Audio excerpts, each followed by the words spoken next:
नमस्कार साथियों, मैं एस यादव किलोल। देखिए, हमारा जो पाठ्यक्रम चल रहा था रीति विज्ञान के अंदर शिक्षण की विधियाँ, और शिक्षण की विधियों के अंदर देखिए कुछ नवाचार हैं जो शिक्षक के व्यवहार में परिवर्तन करने के लिए और अच्छे शिक्षक तैयार करने के लिए एक विधि आती है अपने इसके अंदर। और शायद आप लोगों को याद भी होगा, जब आप एक तरह से देखिए शिक्षण कॉलेज के अंदर थे, बीएड कर रहे थे, या देखिए बीएड के साथ साथ आप डीएलएड कर रहे होंगे, तब भी आप लोगों को तैयार किया गया होगा कि पढ़ाना कैसे है। तो आपको ध्यान होगा कि वो विधि कौन सी है जिसमें अच्छे शिक्षक तैयार किए जाते हैं, और शिक्षक के व्यवहार में परिवर्तन लाने के लिए जिस विधि को जन्म दिया गया वो विधि कौन सी है, आज उसी को पढ़ने वाले हैं। तो वो विधि है देखिए सूक्ष्म शिक्षण। सूक्ष्म शिक्षण, माइक्रो टीचिंग,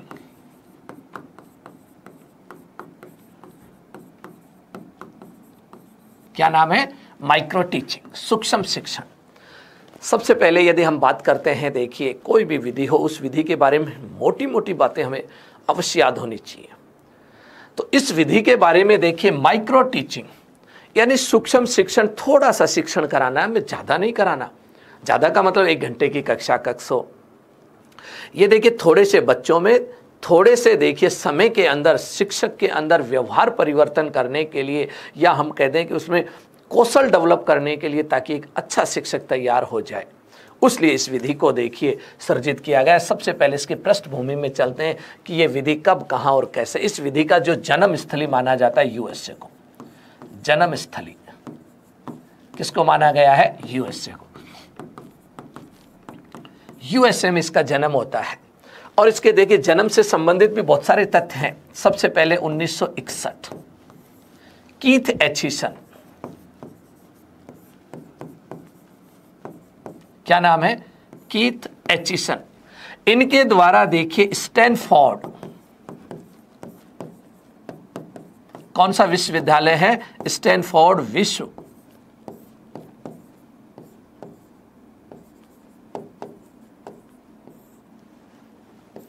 ठीक है। अब एग्जाम की दृष्टि से यह भी पूछा जाता है कि सूक्ष्म शिक्षण जो विधि है, इसकी जन्म स्थली संयुक्त राज्य America, United state of America. उसकी कौन सी? देखिए स्टैनफोर्ड विश्वविद्यालय। उसके अंदर देखिए प्रोफेसर थे जिनका नाम था कीथ एचिसन। इनके द्वारा इस विश्वविद्यालय में सबसे पहले वीडियो टेप तैयार किए गए, वीडियो टेप, और इनके माध्यम से रिकॉर्डिंग की गई। और जब इनके माध्यम से रिकॉर्डिंग की गई तो उस रिकॉर्डिंग को सुनाया गया, ताकि व्यक्ति को पता चले कि आपके व्यवहार में किस तरह के चेंजेस आए जा सकते हैं या लाए जा सकते हैं, कि आप में क्या कमियां हैं, उसको पता चल जाए। उसके बाद देखिए इसी कहानी को और आगे बढ़ाया गया 1963, इन्हीं के एक साथी, और इसी यूनिवर्सिटी में, स्टैनफोर्ड यूनिवर्सिटी यूएसए के अंदर, और जिनको यदि हम बात करते हैं तो उनका नाम था व्हाइट एलन। क्या नाम था उनका? White Elon.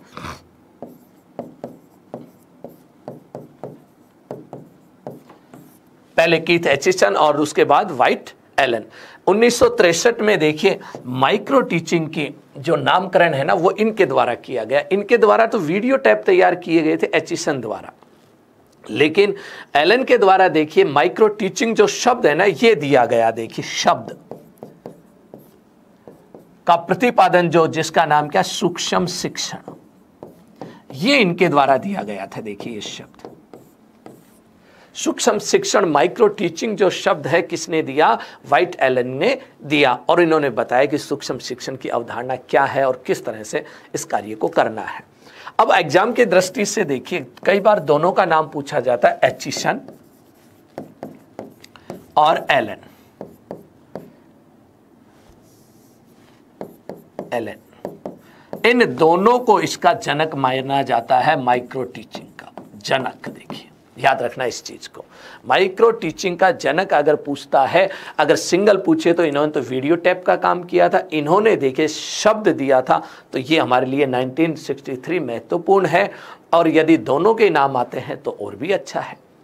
तो इस तरह से एक विधि का जन्म होता है यूएसए के अंदर, स्टैनफोर्ड विश्वविद्यालय के अंदर, और उसी का नाम है माइक्रो टीचिंग। अब आप लिख लीजिए इसका अर्थ को, और अर्थ लिखिए, शिक्षक व्यवहार में सुधार करने के लिए शिक्षक व्यवहार में सुधार करने के लिए और प्रभावशाली शिक्षक तैयार करने के लिए दो चीजें हैं। एक तो देखिए शिक्षक के व्यवहार में सुधार और दूसरा प्रभावशाली शिक्षक तैयार करने के लिए जिस विधि का आविष्कार किया गया, जिस विधि का आविष्कार किया गया वह सूक्ष्म शिक्षण है, माइक्रो टीचिंग है। अब उसके बाद देखिए परिभाषाएं हैं। एक तो एलन की परिभाषा और एक अरविन की परिभाषा। एक तो किसकी परिभाषा है? एलन की, और दूसरी है अरविन की परिभाषा। मैं लिखवा देता हूं जो कि त्यों। सबसे पहले हम एलन की परिभाषा की बात करते हैं साथियों।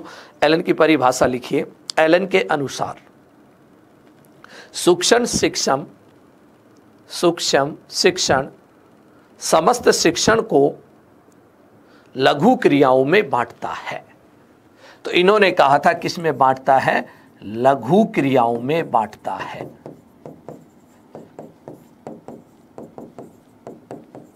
बांटता है। दूसरी लिखिए अरविन के अनुसार। दूसरी परिभाषा अरविन के अनुसार लिखिए, सूक्ष्म शिक्षण वास्तविक कक्षा शिक्षण की, सूक्ष्म शिक्षण वास्तविक कक्षा शिक्षण की अपेक्षाकृत एक अनुकरणीय शिक्षण है। तो इन्होंने इसको क्या कहा? अनुकरणीय शिक्षण, जिसका अनुकरण किया जा सके। कौन से शिक्षण की बात कहते हैं? अनुकरणीय शिक्षण की बात कहते हैं। अब देखिए इस विधि को हम कुछ विशेषताओं के रूप में लिखते हैं। विशेषताएं,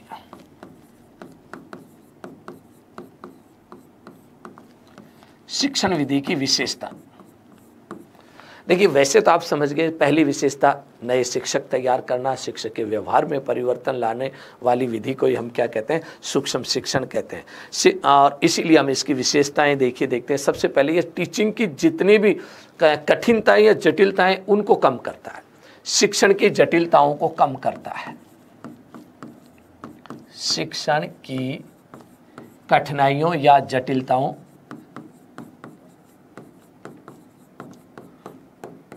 को कम करता है।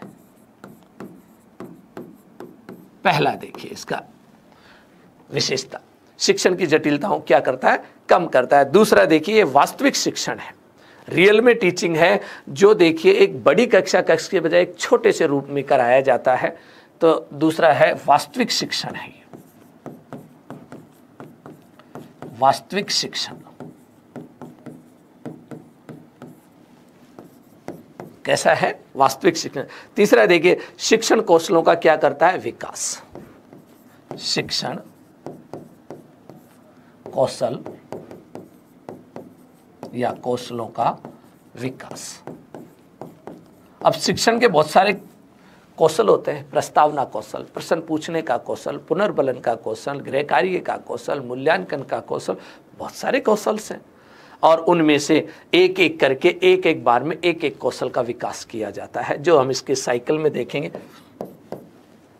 चौथे नंबर पर यदि हम बात करें, पृष्ठ पोषण द्वारा अभ्यास को नियंत्रित करता है। पृष्ठ पोषण द्वारा अभ्यास को नियंत्रण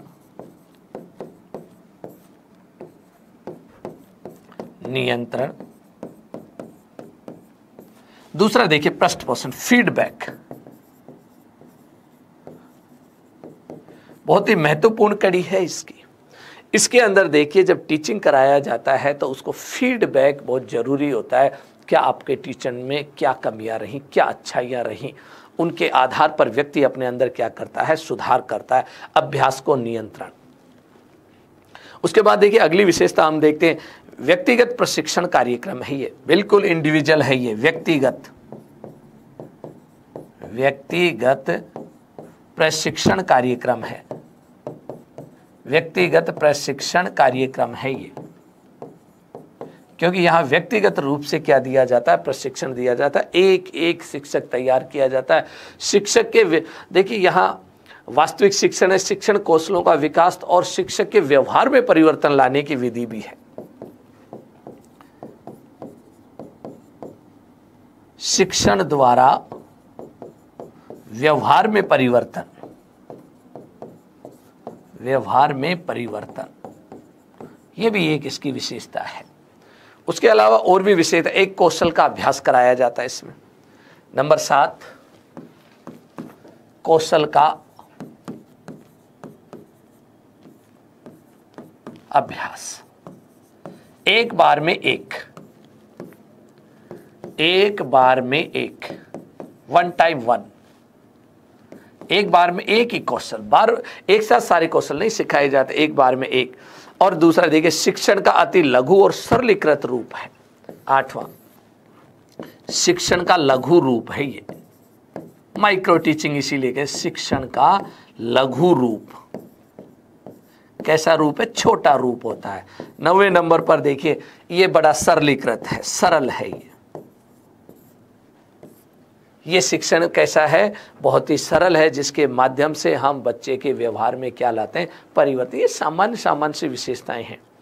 अब देखिए, इसके आधार पर हम इस एक साइकिल देखेंगे, माइक्रो टीचिंग में होता क्या है, उस चीज की भी बात करते हैं। सूक्ष्म शिक्षण चक्र, सूक्ष्म शिक्षण चक्र, माइक्रो टीचिंग साइकिल। एक चीज को ध्यान में रखना कि ये जो माइक्रो जो टीचिंग है, इसके जो साइकिल हैं, अलग अलग विद्वानों ने अलग अलग तरह से बताया। मैं आपको समझाने की दृष्टि से बता रहा हूं, बाकी तो मैं लिखवा दूंगा इसके साइकिल। अगर हम बात करते हैं, देखिए पहले तो ये समझिए कि होता क्या है। जैसे बहुत सारे साथी ऐसे में शायद माइक्रो टीचिंग से पाला नहीं पड़ा हो, कोविड के समय बीएड कर ली हो। माइक्रो टीचिंग की एक स्वरूप या संरचना को समझिए। एक छात्र अध्यापक और उसके साथी 10 या 5 जो टीचर्स होते हैं या स्टूडेंट्स लिए जा सकते हैं। उसके बाद एक कौशल की पाठ्य योजना बनाएगा और उस पाठ्य योजना का वो अभ्यास करेगा उन 5 से 10 बच्चों के बीच में। कक्षा का आकार बहुत ही लघु होता है, टीचिंग का समय भी बहुत ही कम होता है। 20 मिनट भी हो सकता है, 30 मिनट भी हो सकता है, 36 मिनट भी हो सकता है, या 10 मिनट भी हो सकता है, जैसी आवश्यकता हो। इसके लिए ऐसा कोई फिक्स वो नहीं बताया गया है कि कक्षा के अंदर जो समय अवधि हो कितनी हो, लेकिन लघु होनी चाहिए। बच्चों का आकार छोटा, यानी कक्षा का आकार छोटा, अवधि भी छोटी, और पढ़ाने वाला भी एक छात्र अध्यापक जो अपने जिस कौशल का, जैसे प्रस्तावना कौशल का अभ्यास करना है, सबसे पहले वो अपने जो प्रस्तावना कौशल है, हम उसी की बात कर रहे हैं, प्रस्तावना कौशल की बात करते हैं, उसका विकास कैसे करना है। तो सबसे पहले देखिए उसकी शिक्षण की क्या बनाएगा? योजना बनाएगा। सबसे पहले जो पढ़ाना है उसकी क्या बनाई जाती है? योजना बनाना। तो पहला स्टेप होता है योजना बनाना। जो आपने योजना बनाई है उस योजना को अब आप देखिए क्या करेंगे? शिक्षण कराएंगे। दूसरा स्टेप आता है शिक्षण कराना। कौन सा स्टेप है? शिक्षण कराना या शिक्षण करना, सेकंड स्टेप। अब पढ़ाएंगे। उसके बाद आप लेंगे फीडबैक, पृष्ठ पोषण। पृष्ठ पोषण बहुत ही महत्वपूर्ण कड़ी है। फीडबैक का मतलब है कि आपने जो टीचिंग का कार्य किया है उसके बारे में लोगों का क्या दृष्टिकोण है। आप खुद भी उसको अगर रिकॉर्डिंग कर लेते हैं तो आप खुद भी देखेंगे कि आपकी क्या कमियां रही और क्या अच्छाइयां रही, क्योंकि जब तक व्यक्ति के अंदर कमियां रहती है तब तक वो सुधार करता रहता है। उसके लिए जरूरी है फीडबैक। अब ये 3 स्टेप होने के बाद अगर कमियां रही हैं तो दोबारा से शिक्षण की योजना बनाएगा और उसे हम कहते हैं पुनः शिक्षण योजना। पुनः शिक्षण की क्या बनाएगा? योजना बनाएगा। अब योजना बनाए के बाद पुनः फिर क्या कराएगा? शिक्षण कराएगा। पुनः शिक्षण कराएगा। देखो अब पुनः शिक्षण, बार बार ये अभ्यास, फिर पुनः शिक्षण के बाद फिर पुनः पृष्ठ पोषण। दूसरी बार में देखेंगे क्या कमी रही, क्या अच्छाइयां रही, पृष्ठ पोषण, फीडबैक।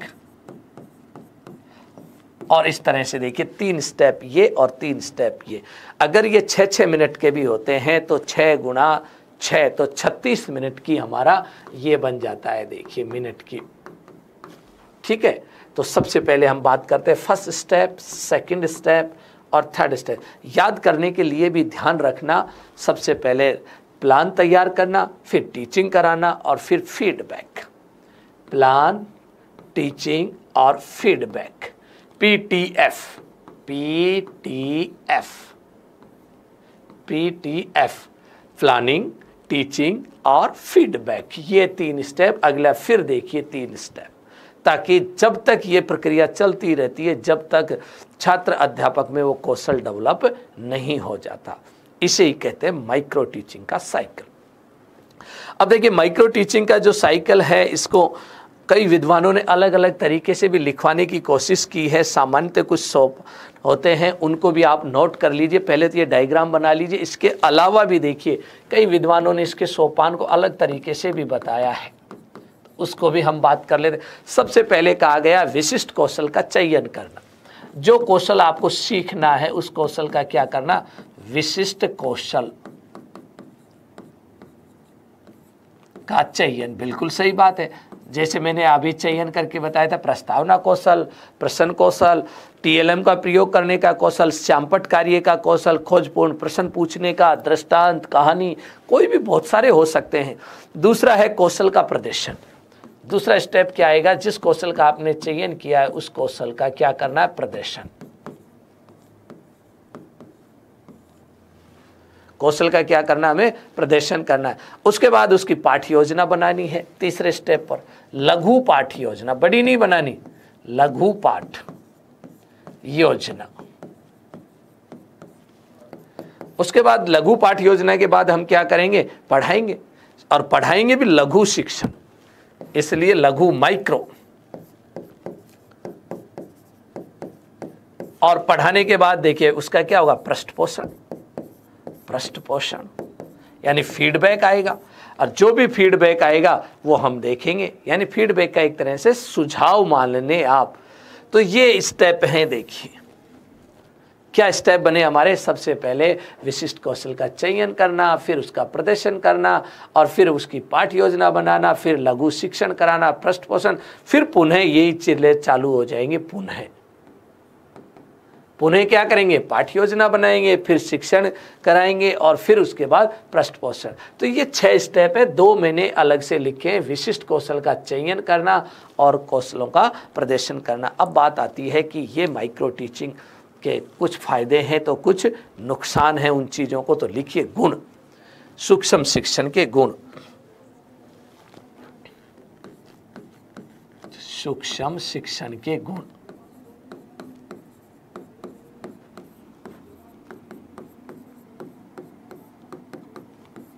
और गुणों की यदि बात करें तो ये विधि बहुत ही अच्छा है। व्यवहार सुधार का एक साधन है। सबसे पहली बात आती है व्यवहार सुधार का साधन। व्यवहार सुधार का साधन है ये साधन, एक टूल्स है ये। इसको क्या बताएगा, इस विधि को एक टूल्स है, एक साधन, और विधियां वैसे भी साधन ही होती है। दूसरा देखिए इसके अंदर देखते विशिष्ट कौशलों का क्या होता है, विकास। दूसरा गुण, जिस कौशल को हम चाहते हैं विशिष्ट कौशल का विकास, कौशल का विकास होता है, ये भी एक इसका गुण है। उसके बाद तीसरे की यदि हम बात करते हैं तो व्यक्तिगत प्रशिक्षण दिया जाता है इसमें।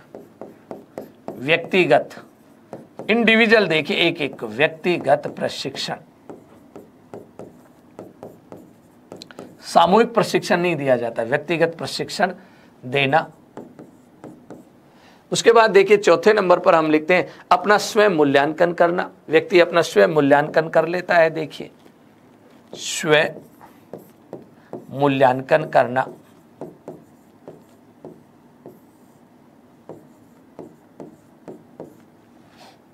इस तरह से देखिए इसके महत्वपूर्ण जो बातें थी। दूसरा हम ये भी कह सकते हैं कि इसके अंदर समय कम लगता है या समय अधिक लगता है, इस तरह की भी कई अवधारणाएं हम बना लेते हैं। तो ये मोटे मोटे रूप से जो हम देख रहे हैं, सूक्ष्म शिक्षण के गुण, व्यवहार सुधार का साधन, विशिष्ट कौशल का विकास, व्यक्तिगत प्रशिक्षण देना, स्वयं मूल्यांकन करना, और बाकी तो इसकी विशेषताओं में आ गए थे। अब इसकी बात करते हैं दोष। देखिए कुछ अच्छाइयाँ हैं तो कुछ दोष भी हैं। दोष देखिए इसके अंदर सबसे पहला यदि हम बात करते हैं, ये खर्चीली पद्धति है। खर्चीली। खर्चीली क्यों? क्योंकि इसमें बहुत सारे उपकरण चाहिए, टूल्स चाहिए, जैसे वीडियो, टेप रिकॉर्डर्स वगैरह, रिकॉर्डिंग करना। इसलिए देखिए इसके अंदर ज़्यादा वो लगता है। दूसरा, समय भी ज़्यादा लगता है, एक एक व्यक्ति को सिखाना और फिर उसके बाद देखिए उसका पुनः अभ्यास कराना। इसमें एक बार में एक ही कौशल का विकास किया जा सकता है, समय अधिक लगता है इसमें, समय अधिक, है ना। इस तरह से देखिए कुछ आलोचनाएं भी कर देते हैं, क्योंकि एक बार में एक ही कौशल सिखाया जाता है, एक बार में एक ही कौशल।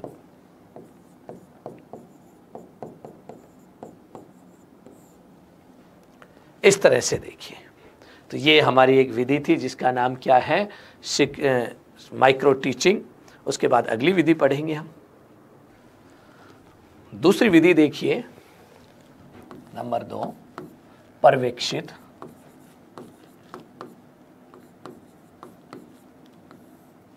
अध्ययन विधि।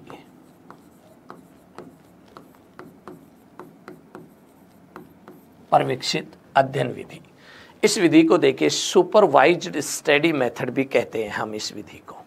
तो अंग्रेजी के अंदर कहेंगे सुपरवाइज स्टडी मेथड। ठीक है, आवाज तो आ रही है ना प्रॉपर? चलो, सुपरवाइज्ड स्टडी मेथड, SSM। अब देखिए सबसे पहले बात करते हैं इस विधि का अनेक नाम। ये एक नई विधि है जो परंपरागत जो हमारी शिक्षण विधियां थी ना, उन विधियों का दोष दूर करने वाली एक नई विधि। इसे निर्देशित अध्ययन विधि भी कहते हैं। अन्य नाम की यदि बात करें, अन्य नाम निर्देशित अध्ययन विधि।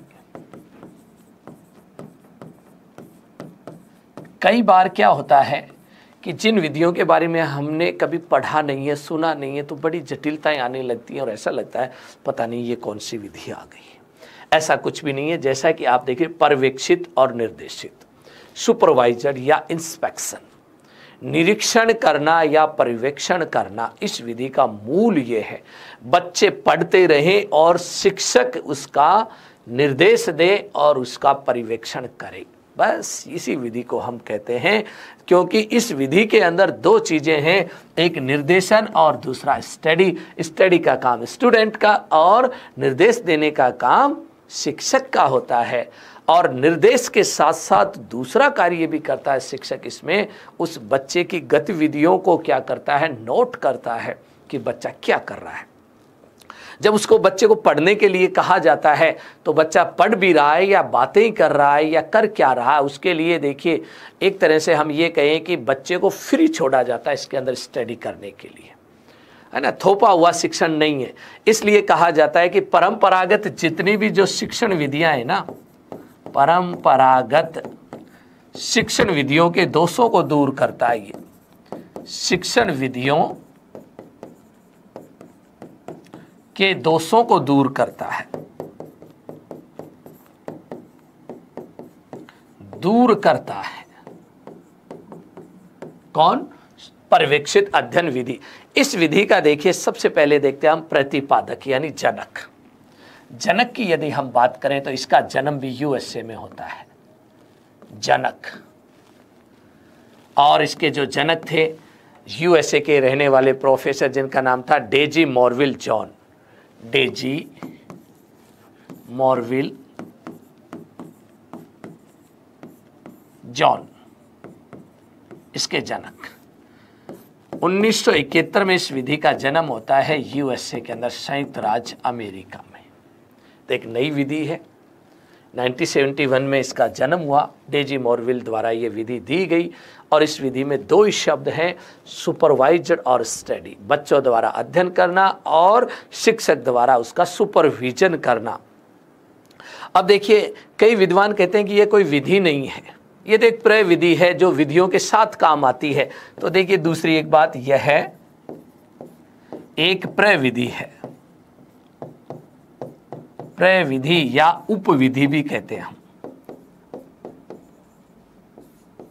इसका अर्थ यह है जो विधियों के साथ काम आए उसको कहा जाता है प्रविधि या उपविधि, अर्थात इन अन्य विधियों के साथ इसका प्रयोग किया जाता है। लेकिन अर्थ भी आप लोगों को लिखना है, मैं बोल रहा हूं आप लिख लीजिए। अध्यापक के निरीक्षण, निर्देशन, अध्यापक के निरीक्षण, निर्देशन व पर्यवेक्षण, 3 शब्द काम में लिए हैं मैंने। अध्यापक के द्वारा निरीक्षण इंस्पेक्शन, निर्देशन व पर्यवेक्षण। थोड़ा थोड़ा अंतर है, बाकी एक जैसे ही नजर आते हैं ये हमें शब्द। निरीक्षण, निर्देशन व पर्यवेक्षण में विद्यार्थियों के स्वयं के द्वारा अध्यापकों के निरीक्षण, निर्देशन एवं पर्यवेक्षण में विद्यार्थियों के स्वयं के द्वारा किया जाने वाला अध्ययन पर्यवेक्षित अध्ययन कहलाता है। पर्यवेक्षित अध्ययन कहलाता है, यानी सीधा सा है ये काम तो किसका है, शिक्षक का। और बच्चा क्या करेगा, स्वयं अध्ययन करेगा। इसकी एक परिभाषा भी है, बाइंडिंग एंड बाइंडिंग की बहुत ही महत्वपूर्ण परिभाषा है। उसके बाद देखिए हम आगे बढ़ते हैं। तो यहाँ मैंने बाइंडिंग एंड बाइंडिंग की परिभाषा लिखी है और उसे उतार लीजिए आप। पहले मैं बोल रहा हूँ, इसमें शिक्षक द्वारा कक्षा तथा छात्रों के एक वर्ग का उस समय निरीक्षण किया जाता है, इंस्पेक्शन किया जाता है। किस समय, जब वे अपनी डेस्क या मेज पर कार्य कर रहे होते हैं। सिंपल सी बात है, जब बच्चे पढ़ रहे हो, कुछ ना कुछ कार्य कर रहे हो अपनी मेज पर बैठकर, तब उस समय देखिए शिक्षक द्वारा उसका इंस्पेक्शन यानी निरीक्षण किया जाता है। किसके द्वारा दी गई, बाइंडिंग एंड बाइंडिंग द्वारा। और बाइंडिंग एंड बाइंडिंग ने देखिए ये जो पर्यवेक्षित अध्ययन है, इसकी जो पाठ योजनाओं उनको कितने प्रकारों में बांटा है, 5 प्रकार की पाठ योजनाएं बताई हैं पर्यवेक्षित अध्ययन के लिए। उन पाठ योजनाओं को भी मैं देखिए आप लोगों को लिखवा देता हूं। वो पाठ योजनाएं कौन सी है, प्रोफेसर बाइंडिंग एंड बाइंडिंग के अनुसार पाठ योजनाएं पर्यवेक्षित अध्ययन की, सामान्य पाठ योजनाएं नहीं है। कौन से अध्ययन की है, पर्यवेक्षित अध्ययन की बात कर रहे हैं हम। अब देखिए बात आता है इसकी जो 5 जो भाग है पाठ्य योजना। सबसे पहले आता सम्मेलन योजना। सम्मेलन योजना का सीधा सा जो अर्थ ये है, कक्षा में कुछ प्रतिभाशाली बच्चे होते हैं तो कुछ मंद बुद्धि, सारे बच्चों को एक साथ बिठाना, ताकि जो कमजोर वर्ग के बच्चे हैं वो जो प्रतिभाशाली बच्चों का सहयोग ले और उनके साथ साथ चलने लग जाए। एक तो इस तरह की। दूसरे नंबर पर आते हैं विशिष्ट, अतिरिक्त शिक्षक की व्यवस्था करना। अतिरिक्त शिक्षक, अतिरिक्त शिक्षक जब लगाया जाता है, जब बच्चों की निदानात्मक पाठ्य योजनाएं होती हैं तो एक अतिरिक्त शिक्षक की आवश्यकता पड़ती है। उसकी एक योजना बनाई जाती है और फिर उसका शिक्षण कराया जाता है। फिर आता है कालांश का विभाजन। कालांश को देखिए 2 भागों में विभाजित किया जाता है। एक तो देखिए पहला तो रूप होता है शिक्षक द्वारा निर्देश देना और पढ़ाना। दूसरा काम होता है फिर उसका सुपरविजन करना। बच्चे देखिए पढ़ेंगे और पढ़ेंगे तो उसका सुपरविजन। कालांश के 2 पार्ट, पहले पार्ट में तो क्या दिया जाता है, बच्चों को निर्देश या निर्देशन, और दूसरा काम कराया जाता है शिक्षण। उसी कालांश के दूसरे चरण के अंदर पर्यवेक्षण होगा। फिर देखिए बच्चे जब पढ़ेंगे, पहले शिक्षक निर्देशन और शिक्षण कराएगा, फिर बच्चे खुद पढ़ेंगे और पढ़ने पर उनका क्या किया जाएगा, पर्यवेक्षण। फिर आता है द्विव कालांश। 2 कालांश को मिलाकर एक करना, एक लंबी अवधि में। देखिए सिम्पसन ने तो इसकी जो अवधि बताई 90 मिनट की कम से कम हो। 2 कालांशों को मिलाना, को मिलाकर मिलाना, ठीक है। और फिर आता है एक बड़ी योजना बनाना। समसामयिक का मतलब पीरियोडिक, जैसे साप्ताहिक, पाक्षिक, ये क्या है योजनाएं, मासिक। ऐसी योजनाएं बनाना, साप्ताहिक है, पाक्षिक है, मासिक है, इन योजनाओं के निर्माण की बात कही गई है और ये हमारी पीरियोडिक प्लान के अंदर आता है। तो ये बाइंडिंग एंड बाइंडिंग ने पर्यवेक्षित अध्ययन की 5 पाठ योजनाओं के बारे में बताया। अब देखिए हम देखते हैं कि इस विधि के अंदर शिक्षक और शिक्षार्थी की भूमिका क्या है। एक तरफ तो देखिए हम लिखते हैं शिक्षक और दूसरी तरफ लिखते हैं शिक्षार्थी। इस विधि में दोनों में संबंध बड़े अच्छे रहते हैं। मधुर संबंध होते। पहली बात तो संबंध कैसे हैं? मधुर संबंध है। देखो मधुर संबंध, ये देखिए गौण होता है शिक्षक इसमें, तो ये प्रधान होता है। बाल केंद्रित विधि होगी, मनोवैज्ञानिक विधि होगी। अगर इस तरह से होता है तो देखिए ये प्रधान, जब बच्चा प्रधान होता है तो उसे बाल केंद्रित, मनोवैज्ञानिक और गतिविधि आधारित विधि कहा जाता है। और शिक्षक की भूमिका इसमें क्या बताई गई? ये गौण भूमिका। क्यों? क्योंकि शिक्षक केवल क्या काम करता है? एक काम तो करता है निर्देशन का, दूसरा बच्चों के निरीक्षण का या पर्यवेक्षण का। ये काम देखिए टीचर करता है, निर्देशन, निरीक्षण और पर्यवेक्षण, ये काम शिक्षक के द्वारा, या मार्गदर्शक, मार्गदर्शक, ये सारे काम किसके हैं? शिक्षक के हैं। और अब देखिए बच्चों की, यदि बच्चे स्वयं अध्ययन करते हैं, स्वयं अध्ययन करना, पहले देखिए शिक्षक पढ़ा देता है, शिक्षण करा देता है, उसके बाद बच्चे अपनी डेस्क पर बैठकर स्वयं क्या करते हैं? अध्ययन करते हैं। बालक द्वारा स्वयं अध्ययन करना, इसलिए वो सक्रिय है, अध्ययन करना। यही जब बालक स्वयं देखिए कार्य करेगा तो कैसी विधि होगी? मनोवैज्ञानिक, बाल केंद्रित, ये विशेषताएं अपने आप निकल के आती हैं, और गतिविधि आधारित। तो ये तो थी शिक्षक की भूमिका, कई बार पूछ लिया जाता है, और शिक्षार्थी की भूमिका। अब इस विधि के अंदर देखिए कुछ सोपान बताए गए, 4 सोपान बताए गए इस विधि के अंदर, तो वो भी हम लिख लेते हैं। सोपान, कितने सोपान बताए गए? 4 सोपान है। देखो भाई इसमें 4 सोपानों की यदि हम बात करें, सबसे पहले आता है अध्ययन के कार्य का निर्धारण। अध्ययन के कार्य का निर्धारण, अध्ययन के कार्य का निर्धारण। अध्ययन के कार्य का क्या करना है? हमें निर्धारण करना है। जो कुछ पढ़ना है उस कार्य को डिसाइड करना, पहले सोपान में आज ये टॉपिक पढ़ना है, हमें उसका निर्धारण करना है। फिर अध्ययन के क्या दिए जाएंगे? निर्देश। अध्ययन के लिए क्या दिए जाएंगे? बच्चे को निर्देश, अध्ययन के निर्देश, कैसे कैसे पढ़ना है, अध्ययन के निर्देश देना कि बच्चे को पढ़ना किस तरह से है। क्योंकि पहले तो अध्ययन का कार्य यानी विषय वस्तु का चयन हो गया, फिर उसको पढ़ने के क्या है? निर्देश, और उसके बाद जब बच्चा पढ़ेगा तो शिक्षक द्वारा क्या किया जाएगा? पर्यवेक्षण। शिक्षक द्वारा पर्यवेक्षण कार्य, पर्यवेक्षण कार्य, यानी आपको बाइंडिंग एंड बाइंडिंग ने जो बताया था ना, बच्चे को पहले निर्देश दो, फिर बच्चे को पढ़ाओ, पढ़ाने के बाद बच्चा खुद पढ़ेगा, फिर टीचर उसका सुपरविजन करेगा। और लास्ट में चौथा सोपान आता है श्यामपट्ट सार व, एक तरह से जो भी कार्य है वो आकृति कार्य, श्यामपट्ट सार,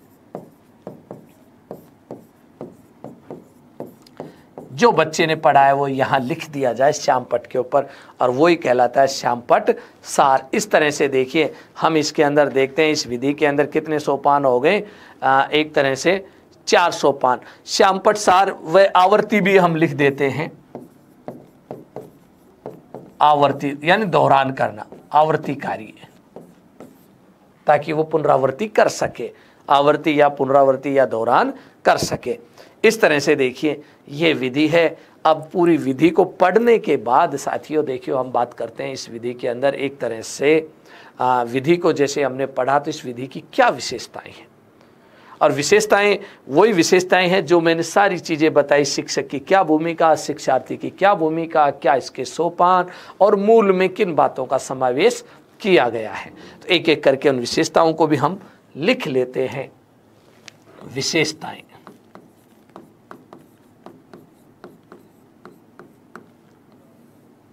एक एक विशेषता लिखेंगे। सबसे पहले अगर इसकी विशेषता की यदि हम बात करते हैं तो विषय वस्तु का स्वामित्व कराना, इसका मूल उद्देश्य क्या होता है? बच्चों को विषय वस्तु का स्वामित्व यानी परिपाक करना, विषय वस्तु का स्वामित्व कराना। इसका मतलब उस बच्चे को उस विषय में परिपाक एसिमिलेशन करना है उसको। जब तक नहीं छोड़ा जाता, जब तक बच्चे को अच्छे से याद नहीं। याद करो, परिपाक से संबंधित शिक्षण का एक स्तर बताया गया था। 3 स्तर होते हैं टीचिंग के। पहला स्तर याद करिए, हर्बर्ट का था, याद आ रहा हो तो, रटने रटाने पर जोर देता है, रटने रटाने पर जोर देता है, जल्दी से याद करिए और दौरान करिए उसका। फिर उसके बाद दूसरा स्तर आता है, उसे भी याद करिए, मोरिसन का बौद्ध स्तर। और बौद्ध स्तर के अंदर जो देखिए मैंने बात बताई थी, सबसे महत्वपूर्ण बात यह थी, जब तक बच्चे को पढ़ाया जाता है, जब तक याद नहीं हो जाए, वो परिपूर्ण नहीं हो जाए। तो इसका मतलब सीधा है विषय वस्तु के स्वामित्व पर जोर देना। तो ये कहां से आया? मोरिसन, मोरिसन के बौद्ध स्तर। ये याद रखना, मोरिसन के बौद्ध स्तर से देखिए इस चीज को यहां पर लिया गया है। दूसरी विशेषता की यदि हम बात करते, विद्यार्थी स्वयं क्रियाशील रहता है। विद्यार्थी स्वयं क्रियाशील,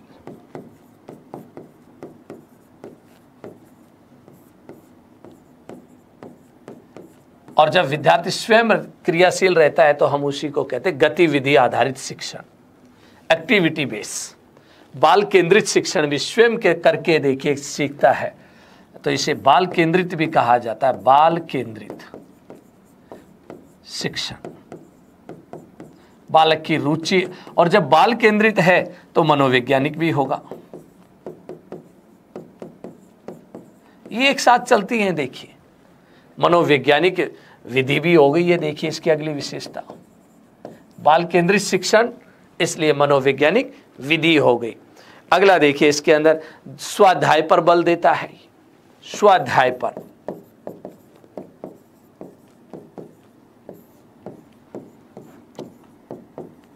किस पे जोर दिया जाता है? बच्चे के स्वयं के पढ़ने पर, स्वाध्याय, चीजों को याद करने पर जोर दिया जाता है।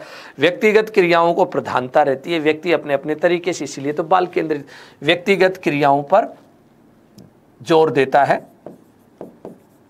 व्यक्तिगत क्रिया आधारित,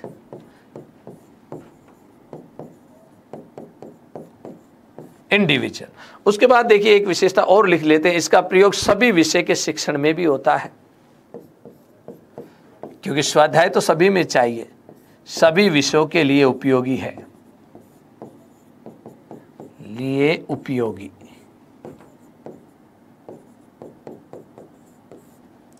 अब देखिए चाहे कोई भी विधि पढ़ो, विधियों के अंदर जरूर देखिए किसी ना किसी विधि में कुछ ना कुछ तो अच्छा ही है, तो कुछ ना कुछ क्या मिलेंगे, हमें बुराइयां भी मिलेंगी। तो इस विधि की कुछ अच्छाइयां हैं तो इसकी कुछ कमियां भी हैं, तो दोषों को भी साथ में लिख लीजिए। इसके बाद हम बात करते हैं दोष। सबसे पहला देखिए, छोटे बच्चे स्वाध्याय नहीं कर पाते हैं, उच्च स्तर के लिए उपयोगी बताई गई है, इसकी उच्च स्तर पर उपयोगी, उच्च स्तर पर अधिक उपयोगी। पढ़ तो सकते हैं बच्चे छोटे, लेकिन उच्च स्तर पर जब बालक समझदार हो जाता है ना, तब ज्यादा काम किए। और पढ़ने पर ही जोर दिया जाता है, केवल देखिए एक ही पक्ष पर जोर दिया जाता है, ज्ञानात्मक, ज्ञानात्मक पक्ष पर बल देती है। एक ही पक्ष पर देखिए बल दिया जाता है, इसके अंदर दूसरे पक्षों पर ज्यादा नहीं दिया जाता। और जब बच्चों से स्वाध्याय करवाएंगे तो समय भी अधिक लगता है, और पूरा पाठ्यक्रम पूरा करना इतना सही नहीं है, समय अधिक लगता है।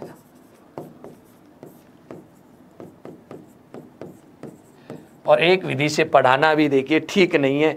उसके बाद देखिए दक्ष व प्रशिक्षित अध्यापकों की आवश्यकता होती है इसके लिए, दक्ष व प्रशिक्षित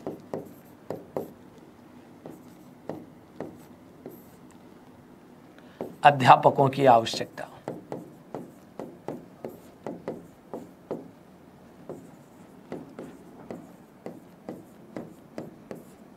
इस तरह से हमारी ये विधि समाप्त हो जाती है, जिसका नाम क्या था? पर्यवेक्षित या निर्देशित अध्ययन विधि।